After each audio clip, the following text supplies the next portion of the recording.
आयफोनच्या हट्टापायी कोवळ्या जीवाची आत्महत्या. सिग्नाळमधील 10वीच्या विद्यार्थ्याची आत्महत्या. एका बाजूला उज्ज्वल भविष्याची स्वप्ने पाहण्याचे वय, पण त्याच वयात एका वस्तूच्या हट्टापायी एका उमलत्या कळीचा अकाली अंत झाला.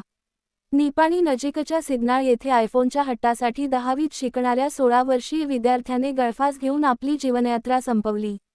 रुतेश विजय नलवडे असे दुर्दैवी मुलाचे नाव असून, या घटनेने संपूर्ण परिसरावर शोककळा पसरली आहे. मिळालेल्या माहितीनुसार, रुतेश अकोळ येथील शाळेत 10वीत शिकत होता. गेल्या काही दिवसांपासून त्याने कुटुंबाकडे आयफोन घेण्यासाठी तगादा लावला होता. कुटुंबाने अजून तू लहान आहेस, 10वी पूर्ण झाल्यावर घेऊ, असे प्रेमाने समजावून सांगितले होते. मात्र, रुतेश या हट्टावर ठाम होता. शनिवारी सायंकाळी 4 वाजेपर्यंत तो आपल्या मित्रांसोबत क्रिकेट खेळत होता.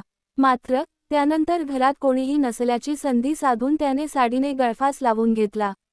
घरचे मंडळी परतल्यानंतर प्रकार उघडकीस आला. आपल्या लाडक्या लेकाचा निपचित पडलेला देह पाहून आई, वडिलांनी केलेला आक्रोश हृदय पिळवटून टाकणारा होता. रुतेश अत्यंत मनमिळावू आणि हुशार विद्यार्थी म्हणून परिचित होता. एका वस्तूच्या ओढीपायी त्याने इतका टोकाचा निर्णय घेतल्याने सर्वत्र हळहळ व्यक्त होत आहे. त्याच्या पश्चात आई, वडील, आजी आणि बहीण असा परिवार आहे. ग्रामीण पोलिसांनी घटनास्थळी भेट देऊन पंचनामा केला असून अधिक तपास सुरू आहे.